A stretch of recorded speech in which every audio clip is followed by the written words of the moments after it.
doing? Hello.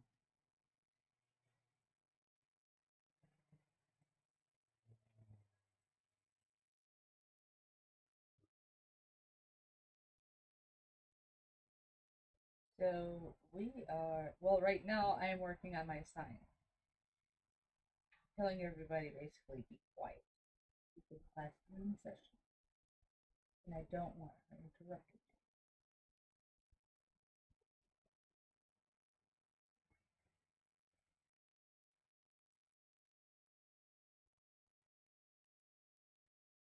I'm not seeing any of that.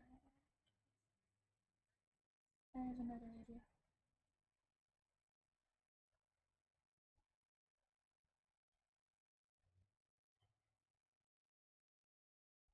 Well, that's weird. Never mind. What? Marty sent you something.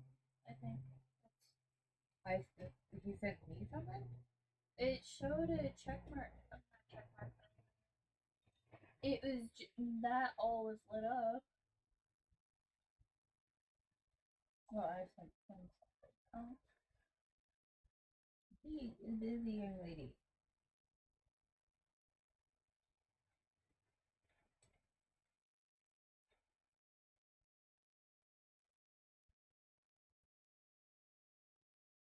Okay, go take a look. Tell me what you think. Keep on forgetting it's locked now. Yeah.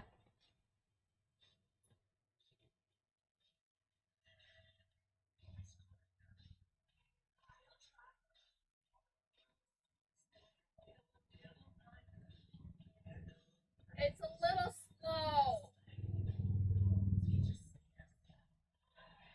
Okay. It just says classes in Did you see any eyeballs? Yeah. It does not say session though. No, don't say session.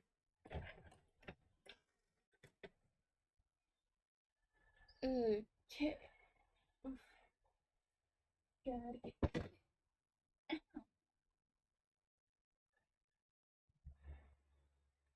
Now I gotta send it back very fast.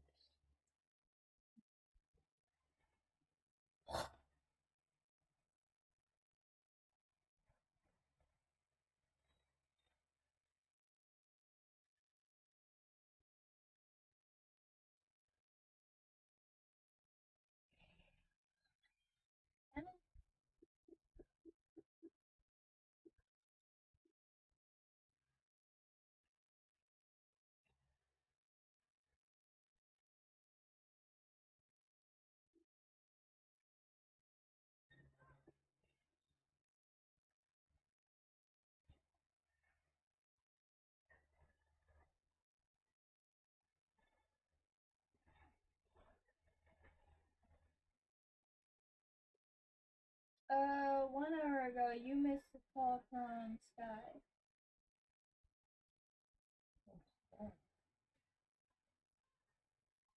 Um, Okay. Thank you. mhm.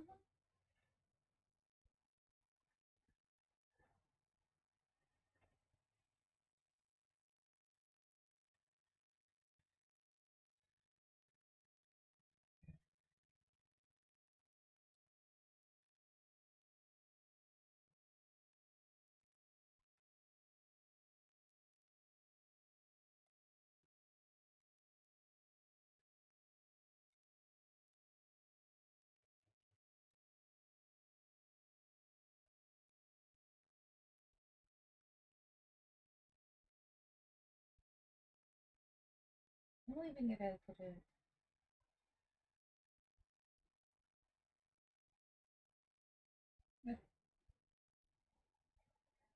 So now, anybody that goes by the door can see that.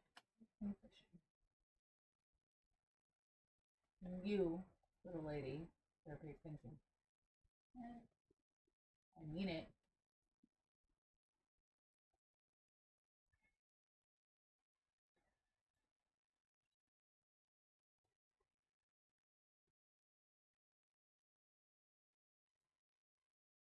thank you guys for the likes last round. How many likes did we get last round? 3. That's good. Mm-hmm.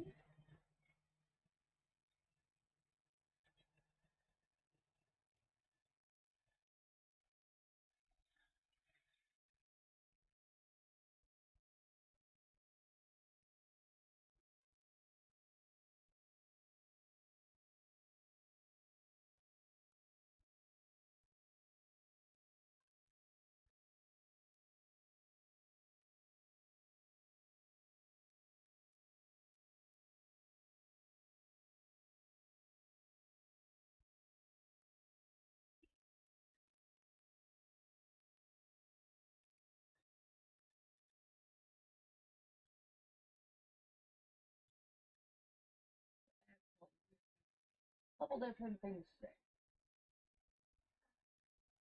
Off, please. I'm trying to send it out to Savage. You're friends with him, you just don't have him in your messages.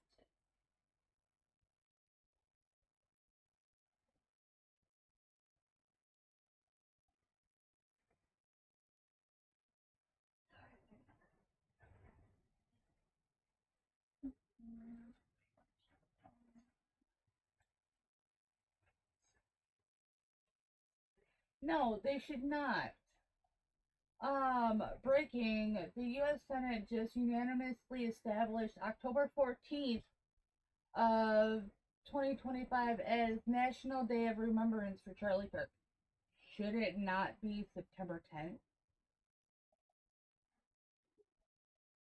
So I'm actually going to comment on this. Yes, we should have a day of remembrance, but it should be on 9/10.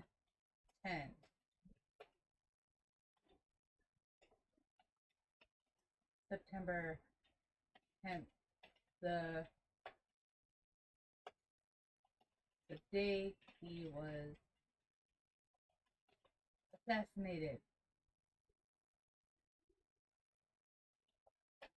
By doing it a different day takes away the impact that you would have on his DOD. Well, it should be DOA. DOD is date of death, and I'm gonna actually on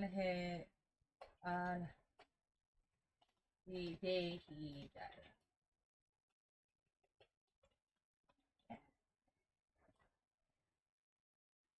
Comment.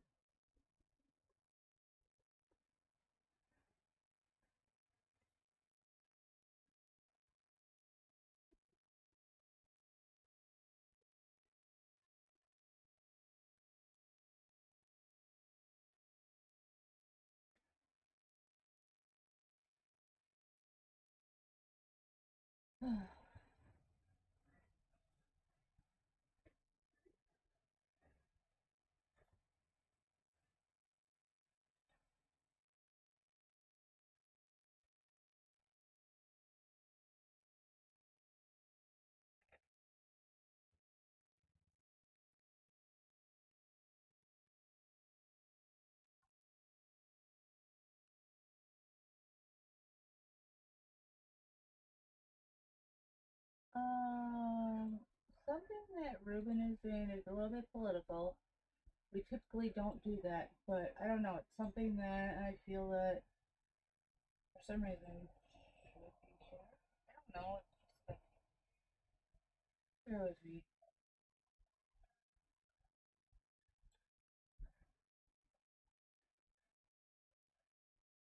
Monko, put it down and pay attention. No. And again, there's a lot of stuff going around about Charlie Kirk. So Honestly, some of it is really bad. What we need is discernment for all on the situation. We need wide open transparency and discernment. Is what we need through and through. All right. Hey, I don't know what you're doing.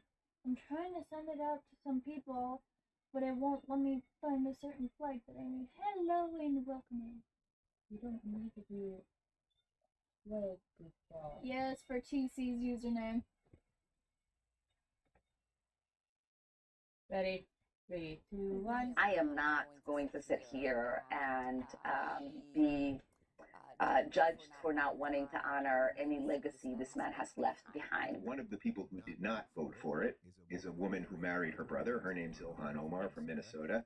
And here she is talking to Caitlin Collins on CNN, where she refuses to not only apologize about some of her comments for Charlie, she then says something that is one of the most disgusting things I've ever heard on CNN, which we should send this woman a cake or something. I just think it was the video where it called him Dr. Frankenstein and said his monster shot him through the neck. I mean, obviously this is a person, and looking at this is someone who was a husband and a father, and in the days after his shocking death, that happened as a result of his views, or it happened as a result as he was sharing his views publicly with people, that people found it jarring to hear such criticism of that in the immediate aftermath. What I find jarring is that there's so many people willing to excuse the most reprehensible things that he said, that they agree with that they're willing to have monuments for him, that they want to create a day to honor him, and that they want to produce resolutions in the House of Congress honoring his life and legacy. It is one thing to care about his life, because obviously so many people loved him, including his children and wife. But I am not going to sit here and be judged for not wanting to honor any legacy this man has left behind. That should be in the dustbin of history, and we should hopefully move on and forget the hate that he spewed every single day. I'm actually somewhat speechless. Charlie, I'm not going to say the couple words that are popping into my brain right now about her, because although Trump might be willing to do that and hate his opponents, I'm going to honor you today, Charlie. And just try to take a nice route. To say that Charlie should be, and Charlie's ideas should be in the dustbin of history is that's evil. I don't know what to say beyond that. Now, you know, on our side, we don't believe in violence, and we don't need to qualify it when we say that, because it's baked into the code of being an American, that we can accept that people who think differently live in this country. We can accept it. They seem unable to be. Whether she should be living in this country due to her marrying her brother, we'll have more on that in just a second. But we don't believe in violence. They do, and that she would. First off, you know what she said? She said that that Charlie, in essence, was killed by his own Frankenstein monster. The idea that he helped soil the ground so that this kid, this monster who killed him, like, it's basically his fault. That's the story of Frankenstein and Frankenstein's monster, right? And it's like, no, lady, you did it. You and the progressives who have confused the generation about their gender identity and radicalized them into all sorts of crazy political positions and hating themselves and hating the country. You are Dr. Frankenstein in this situation, not Charlie. Charlie was trying to undo the damage that you guys did. So again, she just needs a mirror, but we know they're never going to have it. And then the dustbin of history thing, you're going to end up in the dustbin of history, right? The dustbin of history is people that were here for a little bit that actually are largely irrelevant, that should have never had any of the influence that they had, and that's you. That is not Charlie Kirk. Charlie Kirk is bigger and stronger today than when he was alive, so congratulations.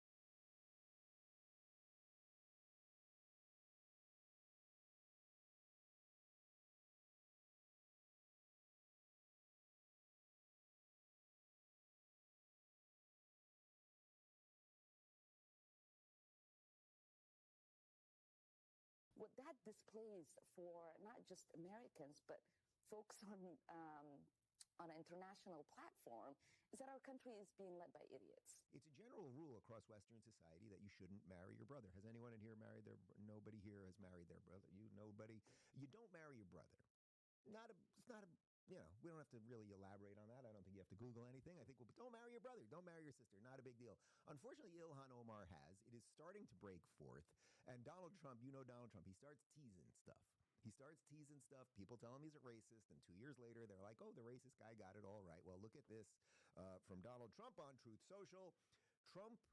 Ilhan Omar's country of Somalia is plagued by a lack of central government control, persistent poverty, hunger, resurgent terrorism, piracy, decades of civil war, corruption, and pervasive violence. 70% of the population lives in extreme poverty and widespread food insecurity. Somalia is consistently ranked among the world's most corrupt countries, including bribery, embezzlement, and a dysfunctional government. All of this, and Ilhan Omar tells us how to run America. P.S. Wasn't she the one that married her brother in order to gain citizenship? What scum we have in our country telling us what to do and how to do it. Thank you for your attention to this matter. Make America Great Again. And what, of course, you are seeing, Mike, you can leave that up for just a sec. What you are seeing right there is Ilhan Omar's marriage license application. It is finally breaking forth. This is so, I always talk about the airlock, right? Somehow the mainstream media, you can come back. The mainstream media always is basically an airlock. All of us out here on the internet, crazy internet people on the Wild West, the frontier of everything, we're just talking about trying to work it through. We get some things right, some things wrong. But generally, whether it's COVID or Russia, or very fine people, like we're getting to the truth quicker. And then the mainstream media basically exists as the airlock.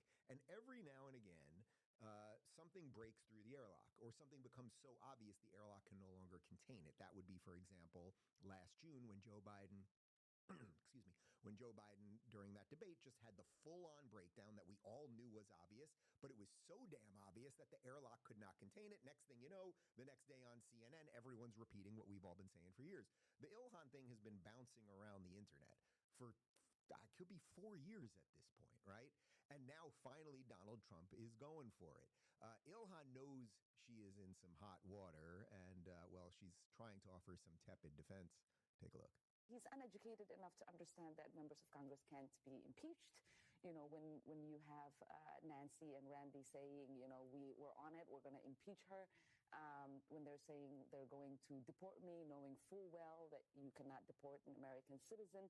What that displays for not just Americans, but folks on an international platform is that our country is being led by idiots.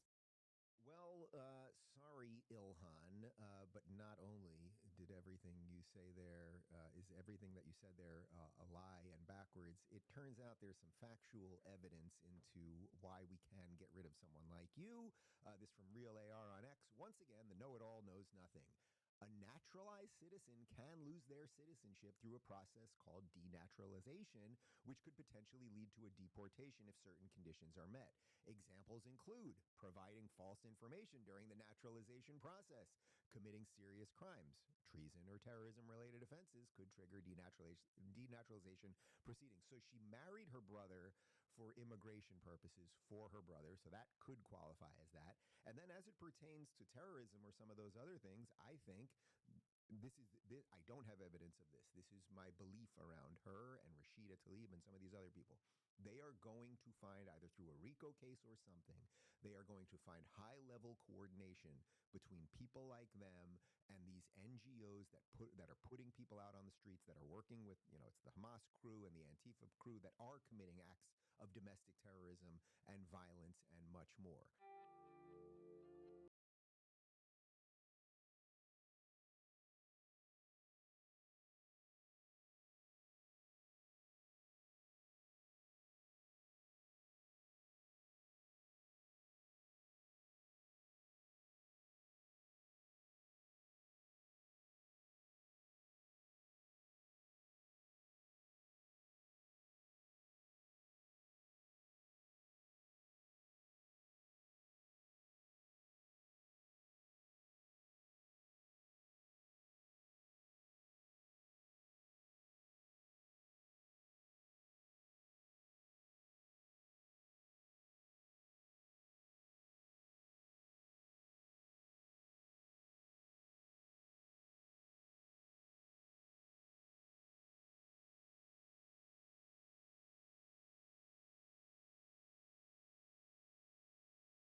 is unfortunate that more of my colleagues, even on my side of the aisle, could not see the amount of harm that this man was attempting to inflict upon our communities. Lady Eyelashes herself, Jasmine Crockett, listen to this absurd nonsense. There were 58 Democrats who voted against it. You were one. Yeah, Why? absolutely. You know what? One of the things I do want to point out that's not been laid out that honestly hurts my heart is when I saw the no votes, there were only 2 Caucasians. For the most part, the only people that voted no were people of color because the rhetoric that Charlie Kirk continuously put out there was rhetoric that specifically targeted people of color. So if there was any way that I was going to honor somebody who decided that they were just going to negatively talk about me and proclaim that I was somehow involved in the great white replacement, yeah, I'm not honoring that kind of stuff, especially as a civil rights attorney and understanding how I got to Congress, knowing that there were people that died, people that were willing to die, that worked to make sure that voices like mine could exist in this place. So to me, just like we wanted to make sure that those Confederate relics were taken down, the idea of a new age relic being propped up was something that I just could not subscribe to. And it is unfortunate that more of my colleagues, even on my side of the aisle, could not see the amount of harm that this man was attempting to inflict upon our communities. Guys, it's time to strut into the bedroom like your junk just got a VIP invite to the party. Blue Chew's chewable tablets are a motivational coach for your man parts, giving you harder, stronger, longer lasting edge like your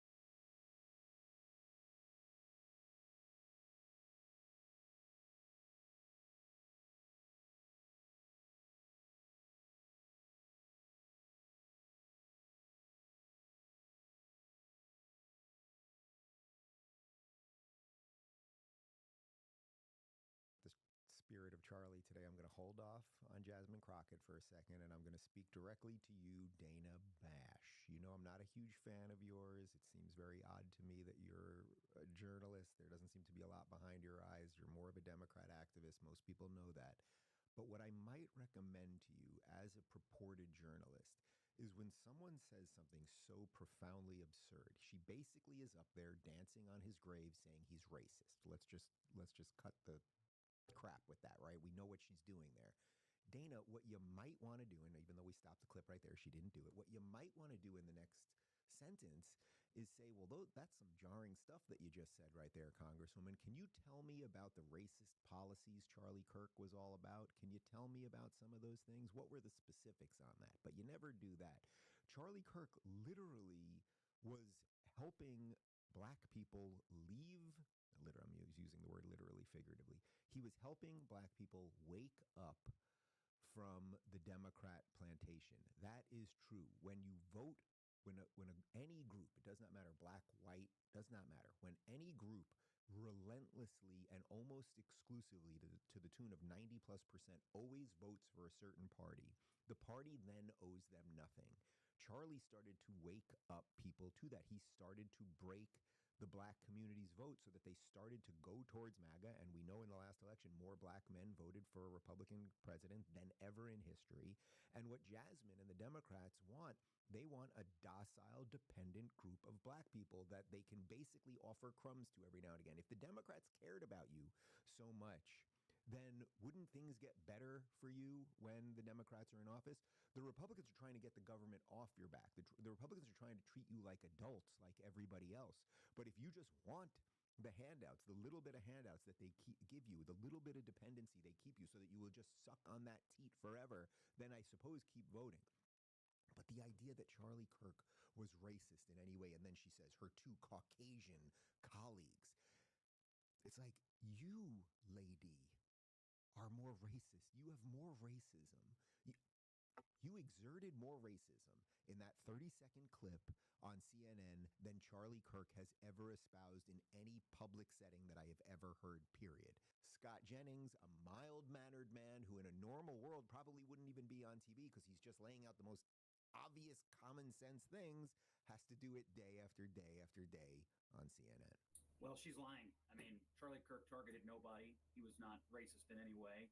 I've listened to hours and hours and hours and hours of Charlie Kirk debates and talks and have been with Charlie Kirk. And did events with Charlie Kirk and knew Charlie Kirk, there wasn't a racist bone in his body. To say that he was continuously targeting people of color is nothing but a malicious smear on the very day that people are remembering Charlie and he's going to be laid to rest. And so I think we need to combine the no votes on the resolution, and then you look at the leading Democratic voices like Ilhan Omar and Jasmine Crockett, who've gone out to smear Charlie before he's even had his funeral.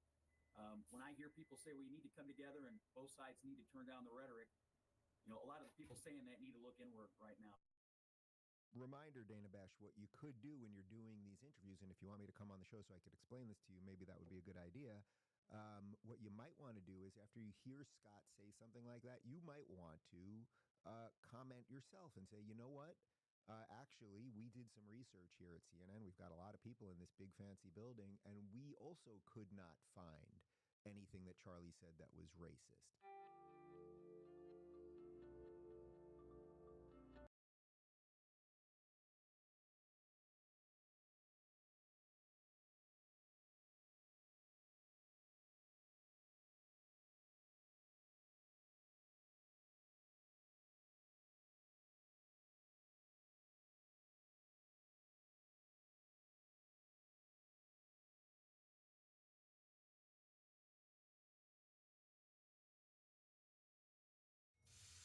Oh, I'll get the next one. Plenty of room.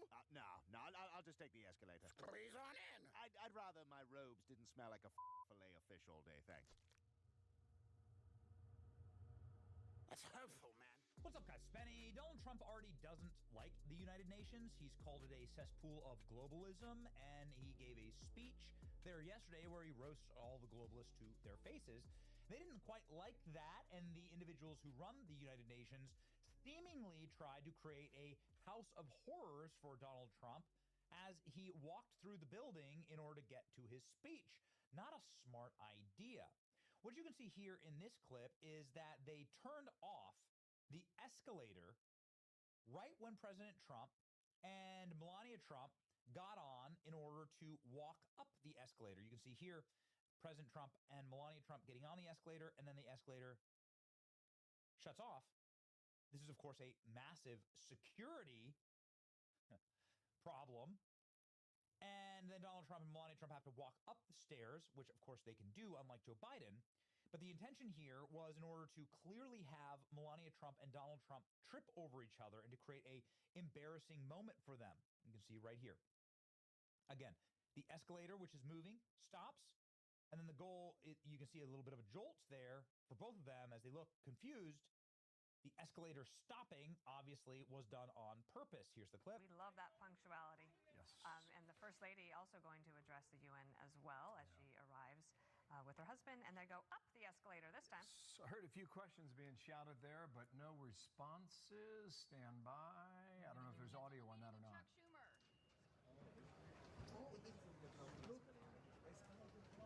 Okay, I heard the end. That was Chuck Schumer, and there's a reason for that. Right. So we just saw in the commercial break that President Trump has posted a very lengthy Truth Social. Oh, yeah. And it is all about the Democrats. And you might have heard that Senator Chuck Schumer and the Minority Leader, Hakeem Jeffries, they have asked for a meeting with President Trump on Thursday to try to avoid this government shutdown and maybe bring up other things. He's saying that he doesn't think a meeting will be productive with them. He's saying that there are principles in a letter that's been laid out, and if they can't agree to that, I suppose there might not be a meeting. So Donald Trump had the escalator stop there and then had the teleprompters turned off on him. Donald Trump was giving this speech in front of the United Nations. Obviously, every nation assembled in this building that is, of course, given to them and funded entirely by the United States of America. And as soon as Donald Trump, the President of the United States of America, walks up, this happens. Making the speech without a teleprompter because the teleprompter is not working. I feel very happy to be up here with you nevertheless, and that way you speak more from the heart. I can only say that whoever's operating this teleprompter is in big trouble.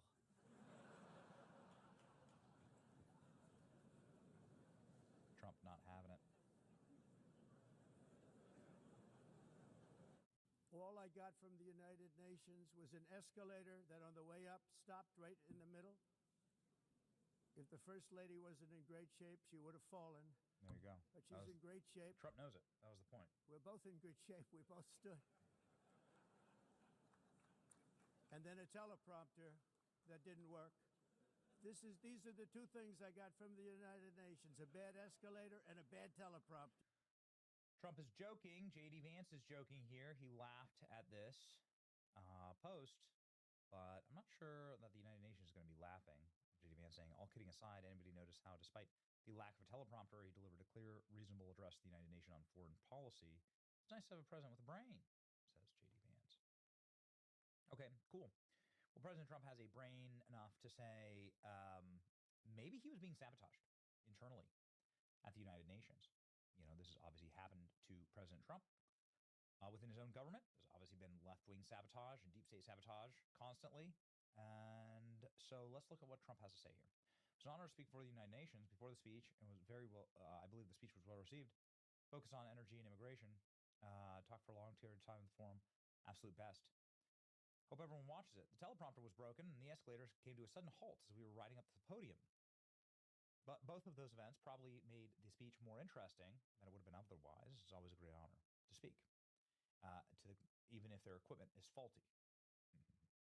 Well, so there's a little more than just faultiness at the escalator.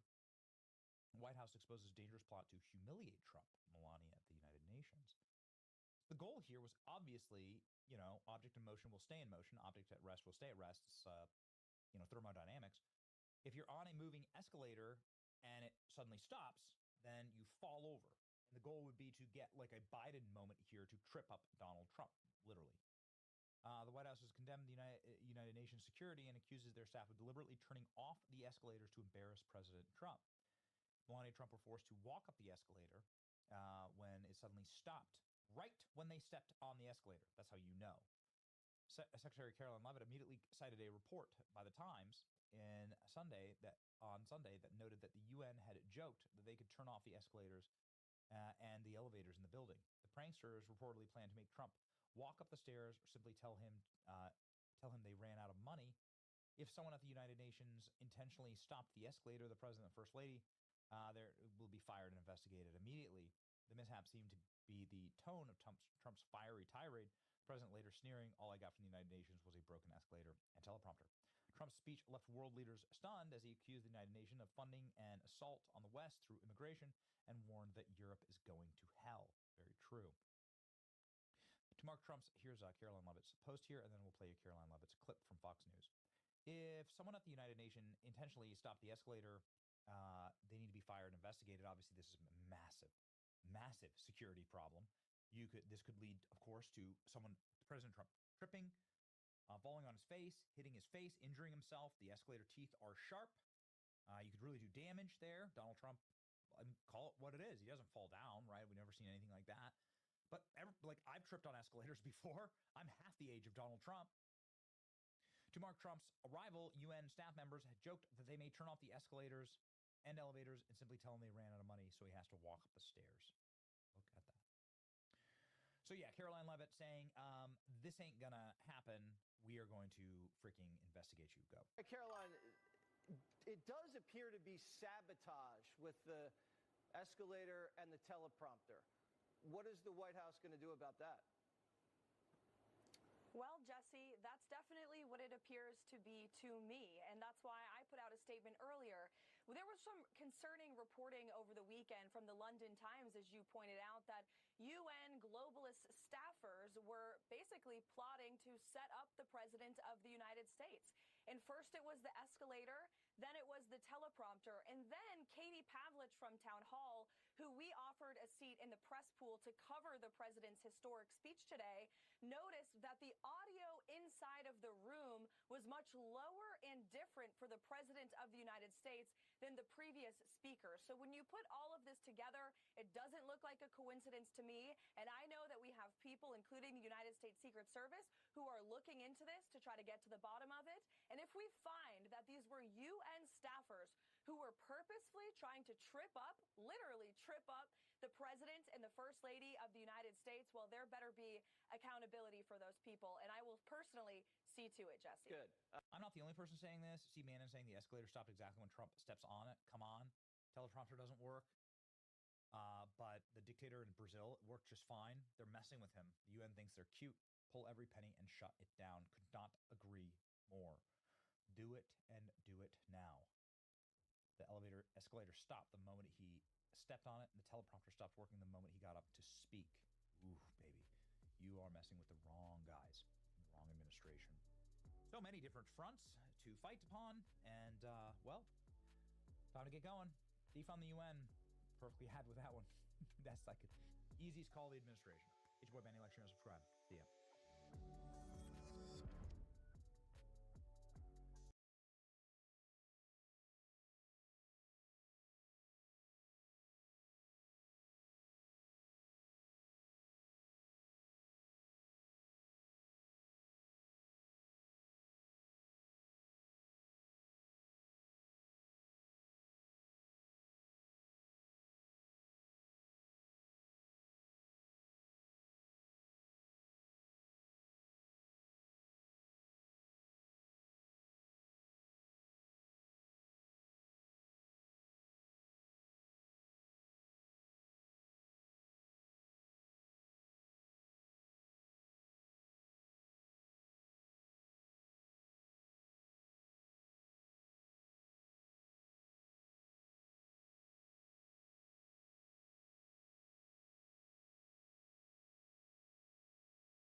wait, it takes 2 to 3 weeks to kick in. Ha! I am fireproof. I just cast a spell of fireproof. Oh wait, it takes 2 to 3 weeks to kick in. What's up, guys? Spenny. We have seen evil over the past month, and it has been right up in our faces. We've seen left-wing shooters, 3 of them, carve Democrat, transgender, and Antifa messaging onto bullets and then fire those bullets downrange at little children in a Catholic school in Minneapolis, at Charlie Kirk while he's debating peacefully on campus, and now at ICE agents while they're just doing their job for the federal government, keeping our nation safe. That happened this morning in Dallas. That's evil. But then the response to that from the left is even darker.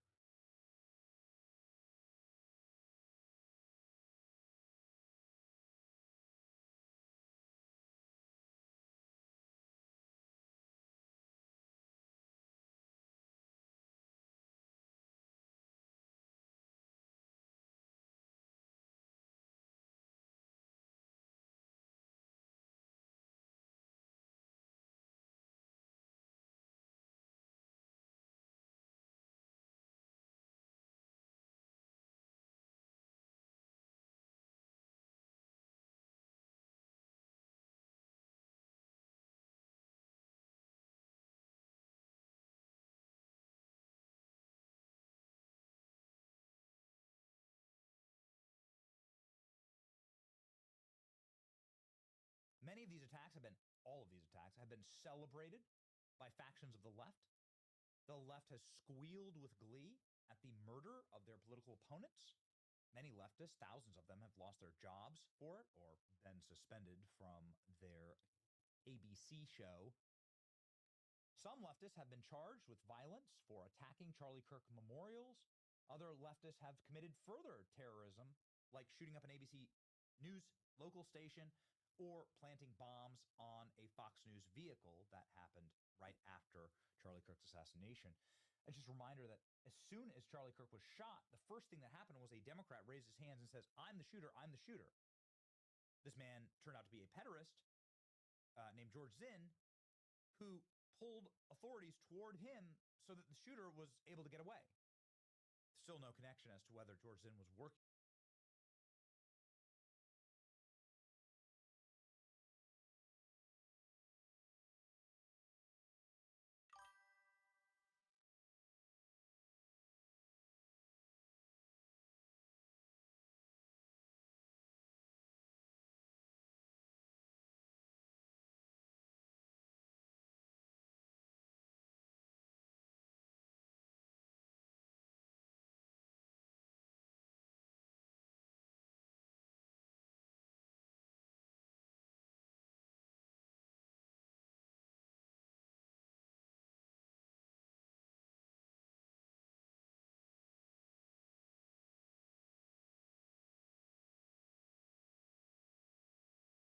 With the shooter, I guess not, but he's criminally charged as well. The point is that we've seen nothing but the banality of evil every single step of the way here, and it has been, well, awful. Sometimes you just have to face the fact that you can't unite with evil, you must destroy it. You can't make peace with evil, you must destroy it. You can't share a country with people that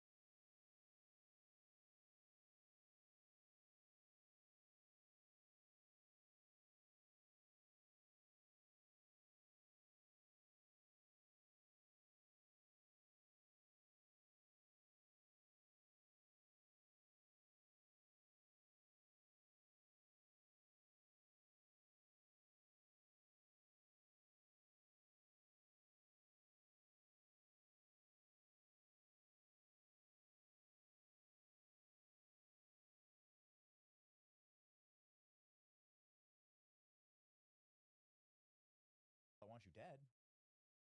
And you certainly cannot unite over a lie. And speaking of people that want you dead, this is something that has popped up as of late on Megyn Kelly's show. It's gone viral on my social feed.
Ben. I miss it. Don't knock over the camera. Hey, little Miss Thing. You wanna come over here? Say hi to the camera. I cannot reach her. You'd have a better chance of getting her than me. Hi, pretty Miss Thing. Whoa!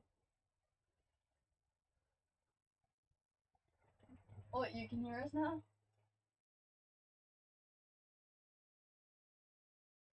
How about I turn that down? Yeah. You could legit hear her meowing. Okay, let's do this again. I'm sorry, guys and girls. She missed both of our commentary. Oh, yeah. Oh, yeah. Hey. I got it. Give it tea? Gladly. Okay.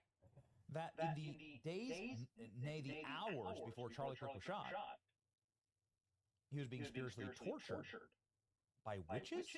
Let's read. Terrified Erica Kirk tried to undo witches' curse on her husband, Charlie, organized by woke website Jezebel in days before assassination. Erica Kirk is said to have asked for help after a liberal website paid witches to curse her husband just 2 days before he was assassinated. The grieving widow genuinely rattled over the story, which claims that there were witches who placed a curse on Charlie. This is according to Megyn Kelly. The Kirks were so concerned about the article that they summoned a Catholic priest to undo the curse the night before he was shot. Utah Valley University. The media personality said that Erica and Charlie Kirk heard of these curses and they genuinely rattled Erica. I tell you, Erica is a very spiritually in tune person. I know her personally. She's a lovely and beautiful soul. She's deeply connected to her faith and deeply connected to God. Kelly asked, why torture a family like this? A Christian believing family? Why do such a vile thing to this young couple? Jezebel article published on September 8th was titled, We Paid Some Witches to Curse Charlie Kirk. September 8th, Charlie was shot the day after? 2 days after? So 48 hours after this article was published, Charlie was shot and killed. Kirk was murdered 2 days later. The news website issued a statement clarifying the timing of the post and announced that it was removed. Look at that. This story was published on September 8th. The website said in a statement following the death of Charlie Kirk, the outlet continued, Jezebel condemned the shooting of Charlie Kirk in the strongest possible terms. We do not endorse, encourage, or excuse any political violence of any kind. But you're actually literally summoning demons in order to cause true harm to Charlie. It can actually have real-world consequences, Megyn Kelly says. Here is the removal of the article. This is the coverage. Hiring witches, the curse to curse Charlie Kirk. This is the article in the Wayback Machine. You can still find it. Nothing's ever really deleted from the internet. So you can find here, cursing a stranger, buying the curse, the aftermath. In Witches We Trust. Who is Charlie Kirk? Charlie Kirk is a legend. So they straight up did this. Megyn Kelly saying that Charlie Kirk was cursed by witches. Completely and totally evil. Here you go. There actually are demons in this world. Calling up the spirit world, in particular the devil's spirit world, can actually have real-world consequences. It's not something to mess with. Many Christians believe this. This is dangerous. It's not a game. It's literally evil. Second, this is what I really want you all and the people at Jezebel and Etsy to know. Erica and Charlie Kirk heard about these curses, and that news genuinely rattled Erica in particular. She knew Christian teaching on this subject. She loved Charlie, absolutely. And she was scared when she heard of the curses Jezebel had called up. So much so that she and Charlie contacted a friend who I believe she said was a Catholic priest, but definitely a friend, and asked him to come over and pray with them over Charlie the night before he was murdered. She eventually worked it through, and so did Charlie. That, as she later told me, weapons will form but not prosper. That Satan and those witches have no power. Of course, God's will is the one that matters, and his blessing over Charlie was real and palpable. All you had to do was spend time with Charlie to know that. But why torture a family like this? A Christian, believing family. Megyn Kelly isn't buying it at all. She went scorched earth on Jezebel for doing this. Why would you F around with stuff like this? For so long in all of this, we've just said, it's a spiritual war that we're fighting. It's darkness versus light. You're seeing now darkness lose, and they're going to lash out. It's Megyn Kelly explaining. Now, I've been wrestling because I find it so vile and off and odd. I wasn't even sure where to go with it. But I decided that I had to do it because the groups who did this deserve public censure. I learned when I was out in Arizona last week that 2 weeks before Charlie Kirk was assassinated, the far-left website Jezebel declared that it had a mission to cast bad luck or a curse on Charlie. They wanted to hurt him in some way. They declared, quote, if the far-right misogynist with a bad haircut wants to villainize independent women, Jezebel is more than happy to be the hag of his nightmares. And they went on to the website Etsy, yes, Etsy, to, quote, cast a curse on him. Yes, this is actually a thing. Etsy, the website known for making arts and crafts on demand, will happily cast a hex through its witches, who you can hire, on someone if you ask them to. The Jezebel crew was delighted to discover, quote, it's not uncommon for the so-called witches on Etsy to channel their energy toward thwarting Republicans. There's even a subreddit devoted to casting nightly hexes on Trump. Jezebel decided Charlie Kirk, who they repeatedly described as far-right, the founder of the right-wing conspiracy theory factory, Turning Point USA, is, quote, more irritating than most, and asked its audience if they were, quote, interested in punishing Kirk for years of regressive rhetoric with a curse, with a hex on him. After all, they told readers, he's basically a fake news vending machine. The article notably does not list the name of any particular author, but simply uses its company name as the byline. So we don't know exactly which writer or staffer at Jezebel, which has long been a disgusting publication, came up with the idea. But since they're attributing it to all of them, so will we in terms of our blame. It was, in fact, the brainchild of one writer, however, because it is written in the first person, a female. The writer explains now, is it ethical to curse a man I've never met? Probably not. But is it unethical to let him keep talking? Yes. Now comes the obligatory ass-covering paragraph in the piece, just to stave off any negative publicity for Jezebel. Quote, I want to make it clear I'm not calling on dark forces to cause him harm. I just want him to wake up every morning with an inexplicable zit. I want his podcast microphone to malfunction every time he hits record. I want his blue blazers to suddenly all be one size too small. I want one of his socks to always be sliding down his foot. I want his thumb to grow too big to tweet, to ruin his day with the collective feminist power of the Etsy coven would be my life's greatest joy. So even in her ass covering, she was asking for Charlie to be rendered less attractive, to not be able to use his microphone and silence his voice, to have discomfort foisted upon him, to stop his ability to tweet or spread his message, and to, quote, ruin his day. Got it? That's the nice part of the Jezebel article. Megyn Kelly going in here at the very end, explaining that Jezebel is now playing the victim.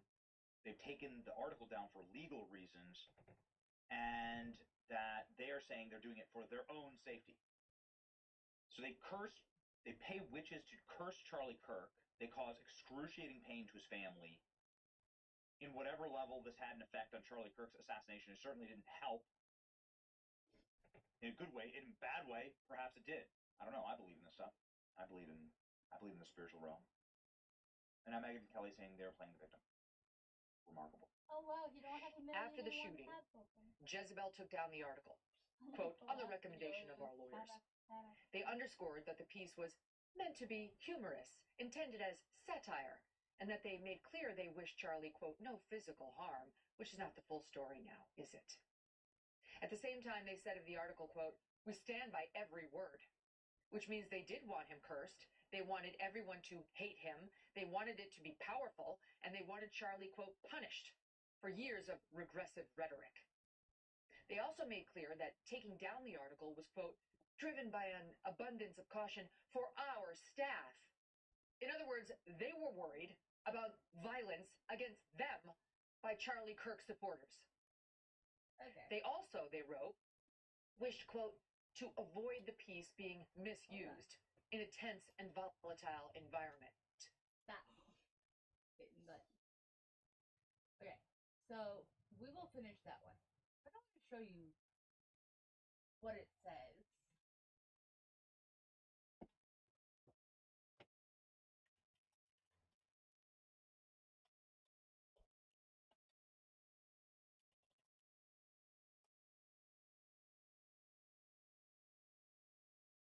What did I show you?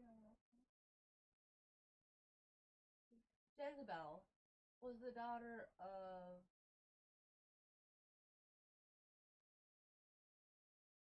Ichabod. Yes. No, yeah, no, that's what it says, but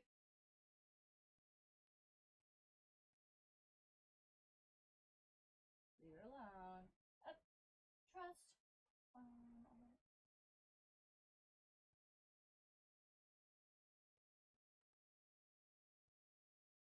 No, it says more than that about the spirit of Jezebel. Hold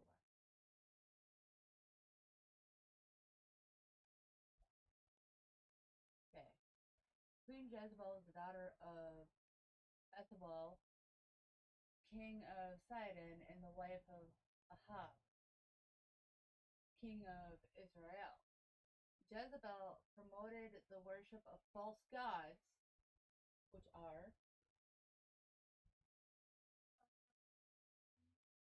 under. Wait, where are you reading from? Right here, Christianity. Oh, false gods are not the true God. Promoted the worship, excuse me, of false gods in Israel. Yep, it's Ichabod. And killed God's prophets and arranged for an innocent man to be falsely charged and executed. I just can't believe I got that name correct on the first try. Yes. Now, why is she so important?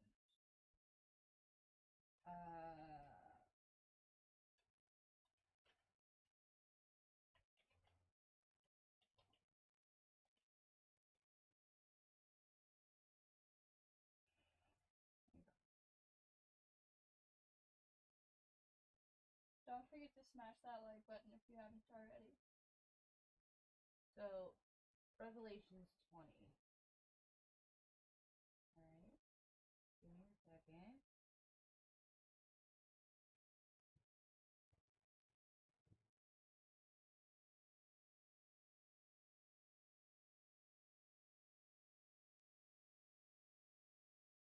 Revelation 2, 1.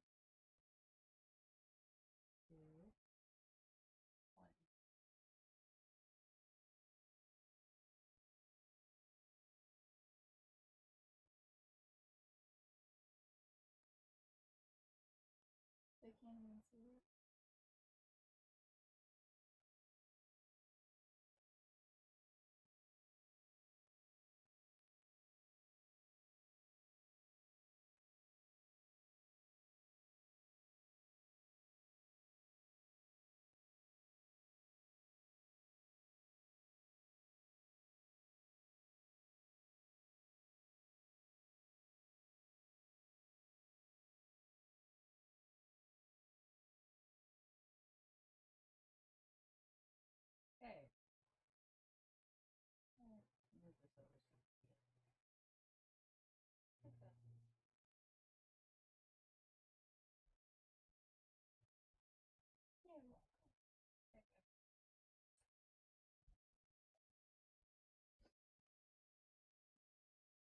Notwithstanding, I have a few things against thee that thou sufferest the woman Jezebel, which called herself a prophetess,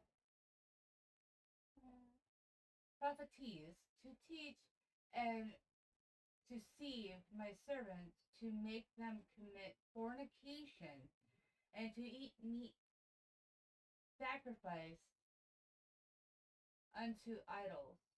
And I gave her space to repent of her fornication, and she repented not.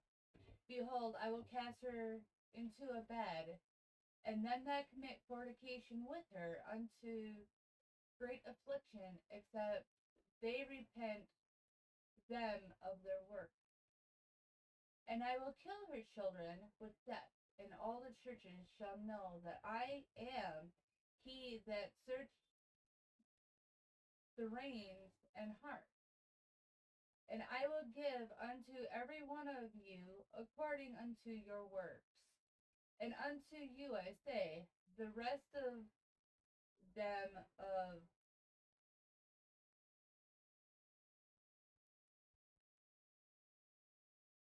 Thyatira, as many as have not this learned, neither have known the deepens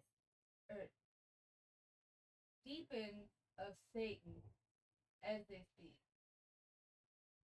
I will put upon you none other burden, but that which ye have already. Hold fast till I come, for he that overcometh and keepeth my works unto the end, to him will I give power over nations, and he shall rule them with a rod of iron. And as the vessels of a potter shall they be broken.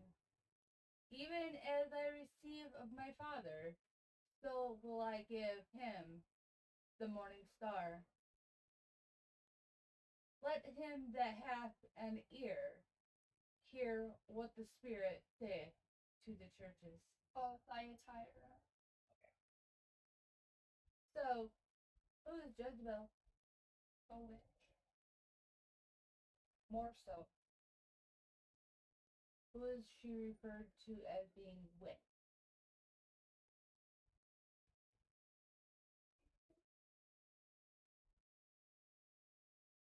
Do I need to reread? Do I need to reread? Yes. Okay. And I say unto you,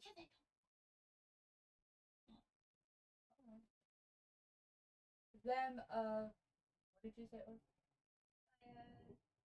Thyatira. Thyatira. As many as have not this learned, neither have thou known the deepens of Satan. Is it Satan? I will put upon you none other burden. Thyatira. Thyatira. So she is of fornication. With whom? Satan. You know what fornication is? No. Love of the flesh, not of the Lord. Hold up. I think it's wrong.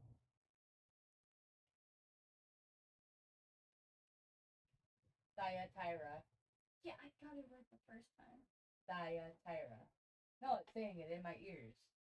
Yeah, I got it right the first time, but they were showing that one, which is a place, not the biblical version. I had to scroll down to find the biblical version. There. So, Jezebel, who y'all were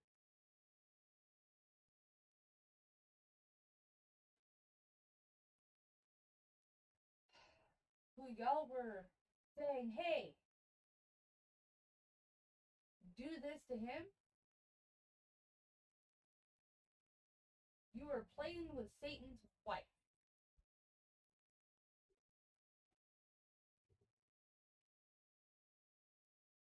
Satan's wife. Let's continue.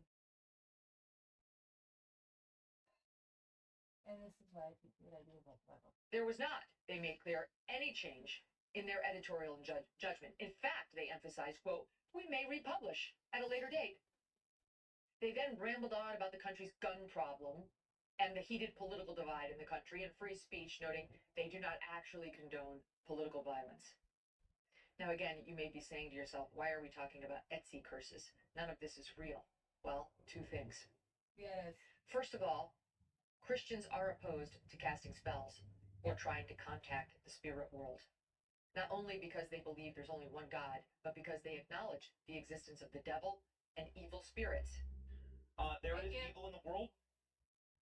You have to just accept that. And the faster you accept it, the better life you're going to live. Satan is here to steal, kill, and destroy. Yes, he is. God is the author of life and death, obviously. God is in charge. But we live in a sunken world, and you cannot mess around with these kind of things. You have to lock in, put on the full armor of God, ladies and gentlemen. And, I don't know, sue Jezebel? I'm not sure. I don't know. It's just evil, and evil's real. Thanks for obeying. Like, share, and subscribe. Don't F around with this kind of, like, spiritual... Don't F around with, like, demon stuff. Stuff real. See ya.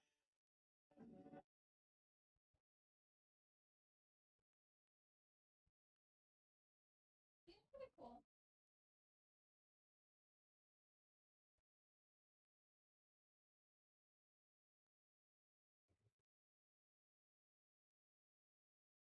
So yeah,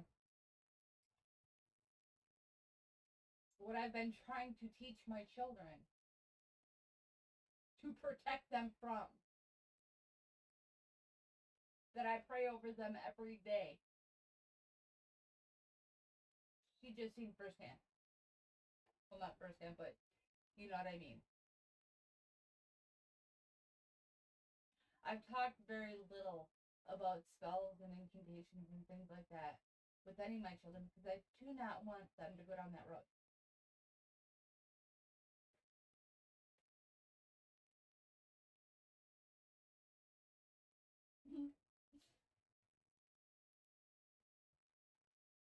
Sorry, not laughing about that. I was watching the replay of me getting you ran.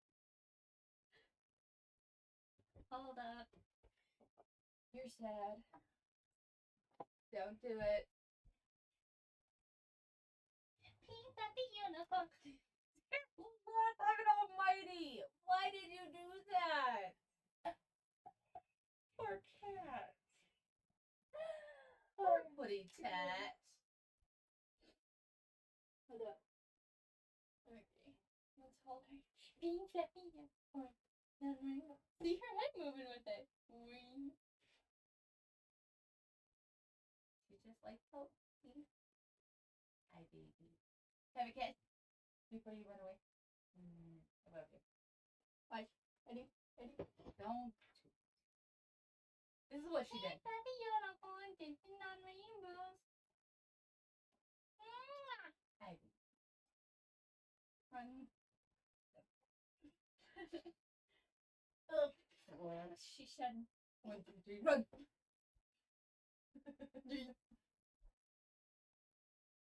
Hey, there's a window. Oh, window. No, you don't. I don't want them to see my bra. No comment.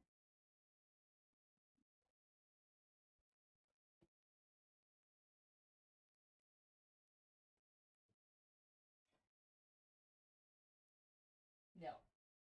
I mean, especially when Gizmo was on here. Gizmo wasn't on me. Yes, he was. Damn, she was tired. For those of you that have questions for me, find me in my Discord. And Sky, she was originally saying that I would DM you, which is are you biting me? Did you just bite me? Did you just bite me? bit me!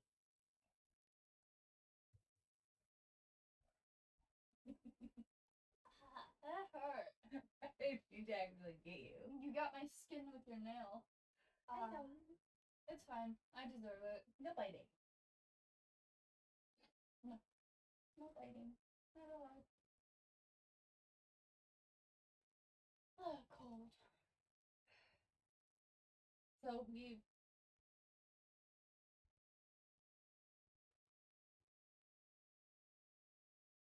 So I put my hands up. So Monko and I have a lot to talk about off camera. Did I do something wrong? No. Okay. Hopefully not. We'll find out.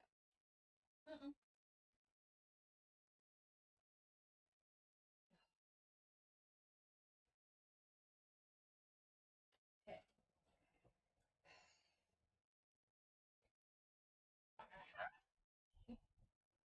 I bite back.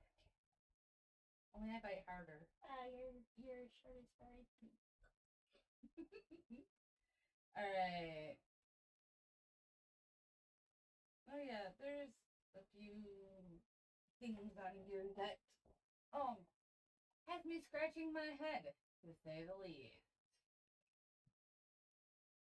We have 15 minutes, so let's see what we can do. Oh, that. And then No. Trust me. No. Go to the search bar. Trust Hold me. up. Oh! Let me see. What's up, guys? Thank you for traveling right now, but this is too big a breaking news to miss. So let's do this right over the Gulf of America, because America, thank God, was saved by baby phone number. assassin get caught before they were able to commit an assassination attempt against President Trump. This would be Ryan Ralph, who was on federal trial in Florida. That jury has just returned a verdict, and that verdict is guilty on all 5 federal counts, including attempting to assassinate a major American political candidate for president. This carries with it, of course, the potential for the death sentence in the state of Florida. That would be the electric chair or lethal injection. Ryan Ralph apparently tried to, harm himself, according to court reports, when they read out the verdict. Ryan Ralph, very sick puppy, very sick person. We followed this before. This is, again, another instance of left-wing violence. Once again, Ryan Ralph is a registered Democrat voter. We think he voted illegally in Democrat primaries. He also had a Joe Biden sticker on the back of his car. He also had nonsensical ramblings about how much he hated President Trump, how he wanted to work with Ukraine in order to try and assassinate Donald Trump. He also wanted to work with terrorists from Afghanistan. Entirely wild web this dude had. And, I don't even think we've gotten to the bottom of it yet. The point is that, thankfully, he has been found guilty. He was found guilty in 10 minutes by the jury. The jury deliberated for exactly 10 minutes, came back in the courthouse, and said guilty on all charges, including illegal use and ownership of a firearm. He wasn't allowed to own a firearm. He was on the FBI's wanted list, right? Like someone who the FBI was paying attention to. How was he able to get a firearm? We don't know. Something that needs to be further investigated. Was he able to make contact with Ukraine? He was trying to get in contact with Ukraine. He was trying to get armaments from the battlefield in order to shoot down President Trump's plane. That was one of his schemes. Again, this guy is an absolute left-wing domestic terrorist. Anyway, thank God he was found guilty, and, we'll see what the punishment is. The judge is going to decide on that. Ryan Brown, though, again, making a massive scene in the courthouse. His daughter flipped out, screaming, and has been raging. Ryan Brown allegedly tried to stab himself in the courthouse. Anyway, here's Fox News with the full report. Dana Marie, do we know the timing of the reading of the verdict at this point? John, I just have a lot of breaking news in terms of the sequence of what happened right after the verdict was read. Now, it's quite shocking. As the verdict was read, it appeared to our producers inside the courtroom that Ruth tried to stab himself in the neck with a pen. That's what it appeared to look like.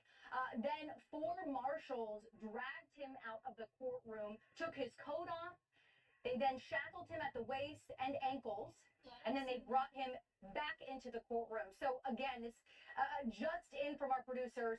As the verdict was being read, Ruth tried to hurt himself in the neck with a pen. Now we just saw that emotional reaction from that daughter, and now we know exactly why. So when Ruth was brought back into the courtroom, that's when her daughter stood up, started yelling and screaming. She said to her father, "Don't do anything. I'm going to get you out of here." This is what our producers are telling us just into the newsroom. She also screamed many expletives, and that's when we saw her run out of the courtroom. The video that we were seeing just moments ago of her not wanting to speak with the media, her evading the media, and then running off camera, as you see there. So just very, very shocking news. Our producers are still inside learning, hoping to get more, but after he appeared to hurt himself, he was then brought in by those marshals, John. So we're tracking this breaking news very, very closely and looking to see what comes next. All right. For a man to contend, Ruth's son. Oh yeah, here apparently is Ryan Ruth's son leaving. Doesn't seem to be quite in the same state of mind as his sister was. But for a man who says he's incapable of violence to try to stab himself in the neck, we seem to run counter to that argument. Again, we saw the daughter run out. She was screaming expletives. She was clearly upset at what had transpired. She believed that her father was innocent. Whether or not she believed everything that he said, or she just held that belief from the beginning, we don't know. But these are the children of Ryan Ruth. Obviously, John, learning the details of how Ruth reacted obviously gives more color to their reaction. They all, as children, as his children, the daughter and the son, just witnessed their father clearly take a pen and try to stab himself in the neck. What they witnessed obviously was very difficult for them. But we obviously are waiting on more details to come out of that courtroom. But Paul, the picture that we are hearing happened after the verdict was read was really something. Reading it directly from here, as the verdict was read, Ruth appeared to try to stab himself in the neck with a pen before the U.S. Marshals had to restrain him. Your reaction, Paul?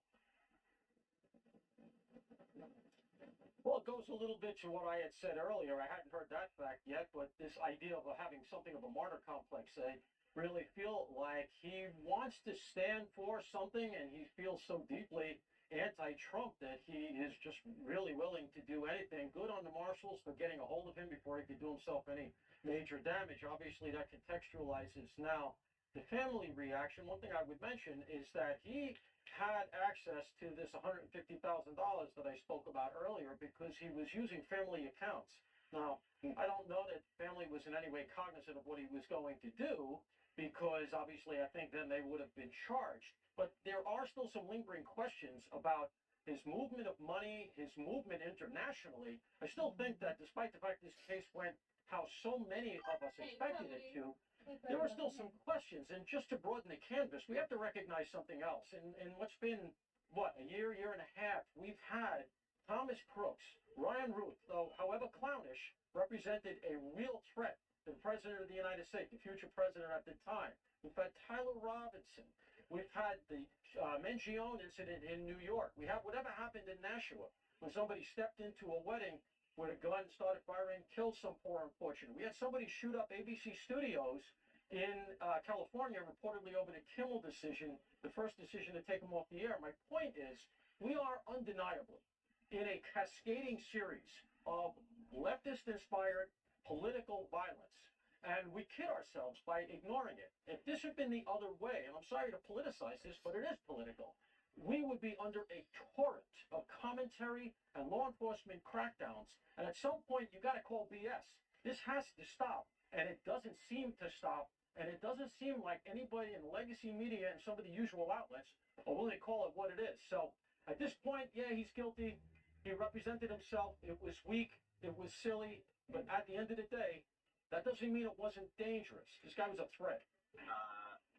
Listen, we've done our best to try and shed light on this issue. It's not a political issue for us, but you have to be able to look at things clearly and understand that there's a massive problem with left-wing violence. This is something that the Trump administration is trying to handle on. So the Trump family is obviously under threat. Moreover, we had Eric Trump on our program talking about these assassinations and the attempts on his life. His man is like, it's a scary time out there. Listen to the man himself. And the multiple lawmakers on for we got this problem under control. There's a scourge of weapon violence in our nation. We go. There are too many similarities to ignore between Thomas Matthew Crooks and now the shooter Tyler Robinson in Utah, and it's just very strange. I don't know if there's any update. We still know maddeningly little about the man who shot your father in the head, killed a member of the MAGA movement. Maybe you could just explain, is there anything further that your family has been briefed on? Do we know anything more? Do you see any eerie connections? How would you engage in stopping this?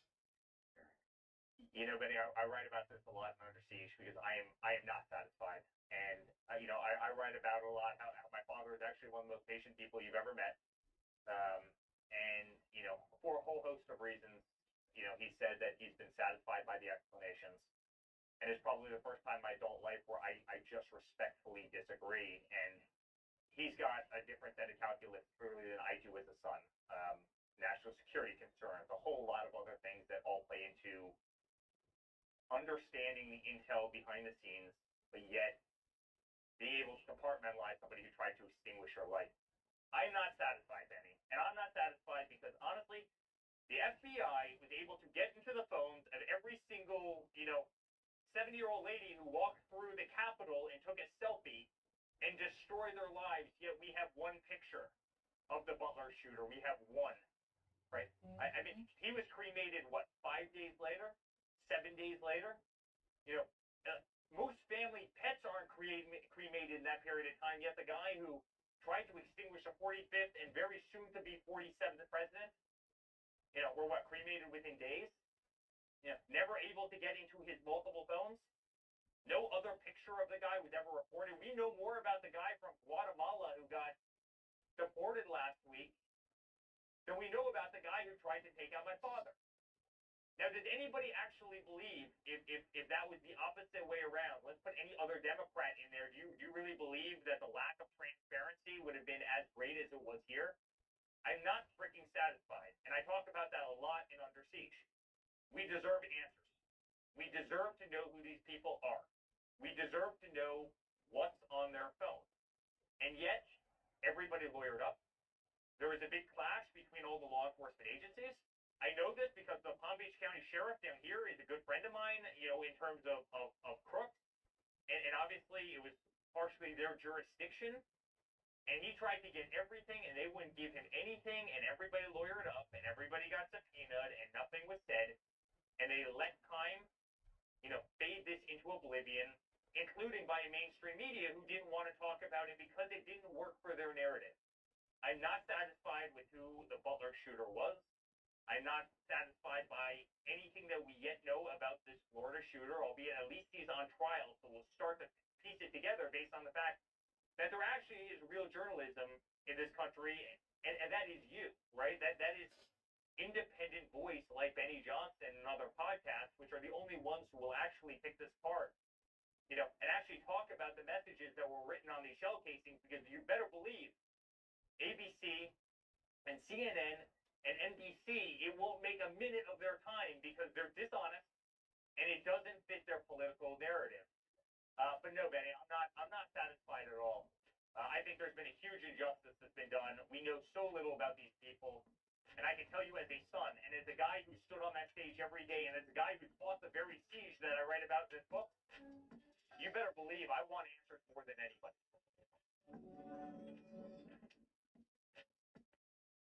Hey guys and girls, it's actually 5 for the day. We have 3 minutes. Yeah, well, I'm gonna go play me some art. And we hopefully kick off with Josh's buttons for 5. I don't know about that. Yesterday it was 100 to 11. I definitely want his butt. I one-shot him one of the times. I shot him with the gun. I even got a screen recording of it. But his body went flying over the fence. So, on that note, wow. And on that note, thank you guys for joining us. We hope you like what you see. Don't forget, if you do like what you see, to subscribe, click that little bell, and smash the like button. And always remember, no matter what life throws at you, no matter what crazy curveball is thrown your way, or child, or uncle, at the end of a rainy day,